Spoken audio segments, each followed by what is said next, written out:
Heidi, n'est-ce pas l'heure d'aller te coucher? Oui, mais avant, j'aimerais que tu me racontes une histoire. D'accord. Laquelle? Le petit chaperon rouge?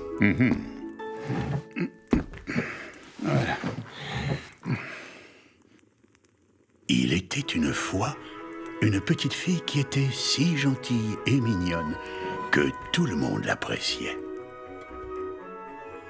Sa grand-mère, qu'il aimait particulièrement, lui offrit un jour un petit manteau rouge.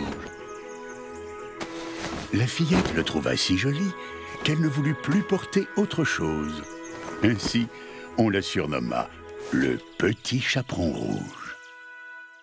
Un jour, sa mère lui dit: « Va voir comme se porte ta grand-mère, car on m'a dit qu'elle était malade.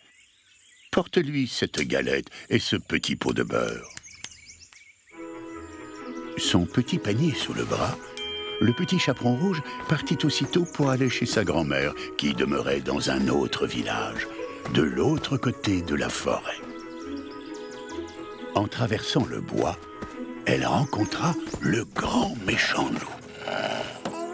Il eut bien envie de la dévorer sur le champ. Cependant, il n'osa pas, car le bûcheron travaillait non loin, et le loup ne voulait pas avoir affaire à lui. Malicieux, il demanda au petit chaperon rouge où elle allait comme ça, son petit panier sous le bras. La fillette, qui ne savait pas qu'il est dangereux de parler au grand méchant loup, expliqua: « Je rends visite à ma grand-mère pour lui porter cette galette et ce petit pot de beurre. »« Habite-t-elle loin ?» demanda le loup.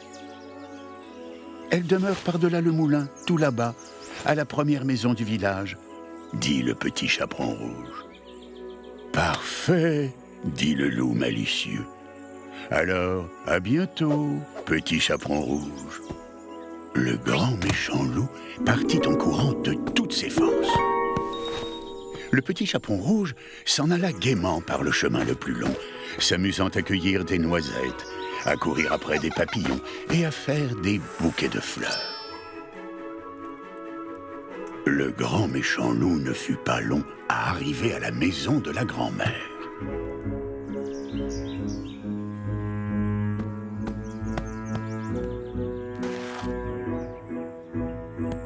Toc, toc, toc. « Qui est là ?» demanda la grand-mère. « C'est le petit chaperon rouge, » dit le loup, en contrefaisant sa voix. « Je vous apporte une galette et un petit pot de beurre. » La grand-mère, qui était au lit à cause de sa maladie, lui cria: « Tire la chevillette, la bobinette tirera. » Le loup tira la chevillette et la porte s'ouvrit. Alors, il se jeta sur la grand-mère et la dévora. Ensuite, le loup enfila une chemise de nuit, puis se coucha dans le lit de la vieille femme.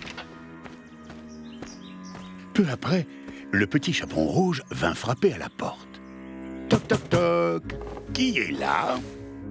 Le petit chaperon rouge, entendant la grosse voix du loup, eut d'abord peur. Cependant, se souvenant que sa grand-mère était malade, elle répondit: « C'est le petit chaperon rouge qui vous apporte une galette et un petit pot de beurre. » Le loup lui cria, en adoucissant un peu sa voix: « Tire la chevillette, la bobinette tirera. » Le petit chaperon rouge tira la chevillette et la porte s'ouvrit. Le loup, la voyant entrer, lui dit, en se cachant sous la couverture: « Pose ton panier, mon enfant, et viens auprès de moi. » Le petit chaperon rouge obéit et fut bien étonné de voir comment sa grand-mère était faite. Elle lui dit: « Grand-mère, comme vous avez de grands bras. »« C'est pour mieux te serrer, mon enfant. »« Grand-mère, comme vous avez de grandes oreilles. »« C'est pour mieux t'écouter, mon enfant. »« Grand-mère, comme vous avez de grands yeux. » C'est pour mieux te regarder, mon enfant. Grand-mère, comme vous avez de grandes dents. C'est pour mieux te manger, mon enfant. En disant ces mots, le grand méchant loup se jeta sur le petit chaperon rouge pour la manger. Criant de toutes ses forces, la fillette s'échappa. Le bûcheron, qui à cet instant passait devant la maison de la grand-mère, entendit les cris de la fillette.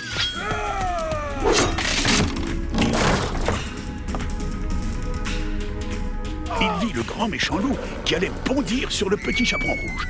Alors, d'un coup de hache, il le tua.